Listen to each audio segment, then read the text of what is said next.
ಸಿದ್ದರಾಮಯ್ಯ ಅವರು last day action ಮಾಡ್ಬೇಕಂತೇಳಿ ಕೇಂದ್ರ ಸರ್ಕಾರ ಕಾನೂನು ತಂದು ಲಾಸ್ಟ್ ಡೇ ಕರ್ನಾಟಕದ ಎಲ್ಲ ಮೈನ್ಸ್ ಅನ್ನ ರಿವ್ಯೂ ಮಾಡಿದೆ.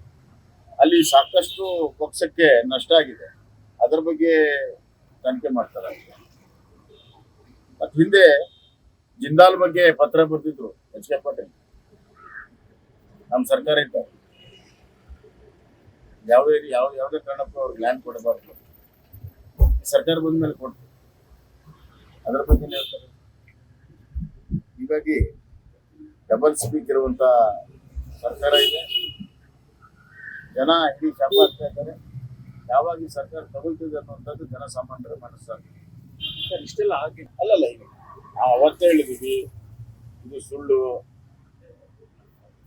ಆಮೇಲೆ ಕೆಲವ್ರ ಮೇಲೆ ಕೇಸ್ ಹಾಕಿದ್ದೀವಿ, ಕೆಲವ್ರಿಗೆಲ್ಲ ಲೋಕಾಯುಕ್ತ ಕೊಟ್ಟಿದ್ದೀವಿ. ಅವತ್ತೇ ನಾನು ನಿಮ್ಮ ಹತ್ರ ಪುರಾವಿದ್ರೆ ಕೊಡಿ, ಆಕ್ಷನ್ ತಗೊಳ್ತೀವಿ ಅಂತ ಹೇಳ್ತೀವಿ. ಸುಳ್ಳು ಆರೋಪ ರಾಜಕೀಯ ಪ್ರೇರಿತ ಆರೋಪ ಅಂತ ಅವತ್ತೇ ಹೇಳಿದ್ದೀವಿ.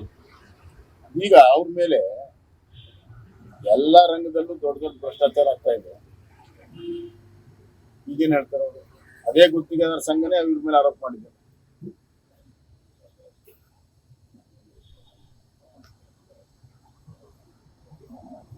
ಸಿದ್ದರಾಮಯ್ಯ ಅವರು ಲಾಸ್ಟ್ ಡೇ ಆಕ್ಷನ್ ಮಾಡ್ಬೇಕಂತೇಳಿ ಕೇಂದ್ರ ಸರ್ಕಾರ ಕಾನೂನು ತಂದು ಲಾಸ್ಟ್ ಡೇ ಕರ್ನಾಟಕದ ಎಲ್ಲ ಮೈನ್ಸ್ ಅನ್ನ ರಿವ್ಯೂ ಮಾಡಿದೆ. ಅಲ್ಲಿ ಸಾಕಷ್ಟು ಪಕ್ಷಕ್ಕೆ ನಷ್ಟ ಆಗಿದೆ. ಅದರ ಬಗ್ಗೆ ತನಿಖೆ ಮಾಡ್ತಾರೆ. ಮತ್ ಹಿಂದೆ ಜಿಂದಾಲ್ ಬಗ್ಗೆ ಪತ್ರ ಬರ್ತಿದ್ರು ಎಚ್.ಕೆ. ಪಾಟೀಲ್. ನಮ್ಮ ಸರ್ಕಾರ ಇದ್ದ ಯಾವುದೇ ಕಾರಣಕ್ಕೂ ಅವ್ರಿಗೆ ಲ್ಯಾಂಡ್ ಕೊಡಬಾರ್ದು. ಸರ್ಕಾರ ಬಂದ ಮೇಲೆ ಕೊಡ್ತು. ಅದರ ಬಗ್ಗೆ ಹೇಳ್ತಾರೆ. ಹೀಗಾಗಿ ಡಬಲ್ ಸ್ಪೀಕ್ ಇರುವಂತ ಸರ್ಕಾರ ಇದೆ. ಜನ ಇಡೀ ಶಾಪ ಆಗ್ತಾ ಇದ್ದಾರೆ. ಯಾವಾಗ ಈ ಸರ್ಕಾರ ತಗೊಳ್ತಿದೆ ಅನ್ನುವಂಥದ್ದು ಜನಸಾಮಾನ್ಯರ ಮನಸ್ಸಾಗಿ ಇಷ್ಟೆಲ್ಲ ಆಗಿ ಅಲ್ಲಲ್ಲ. ಈಗ ನಾವು ಅವತ್ತೇ ಹೇಳಿದೀವಿ ಇದು ಸುಳ್ಳು. ಆಮೇಲೆ ಕೆಲವ್ರ ಮೇಲೆ ಕೇಸ್ ಹಾಕಿದ್ದೀವಿ, ಕೆಲವ್ರಿಗೆಲ್ಲ ಲೋಕಾಯುಕ್ತ ಕೊಟ್ಟಿದ್ದೀವಿ.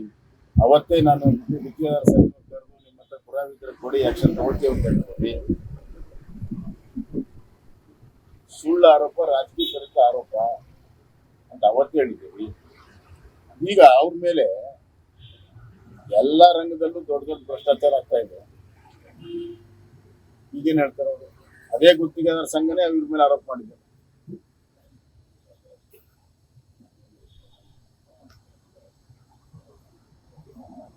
ಸಿದ್ದರಾಮಯ್ಯ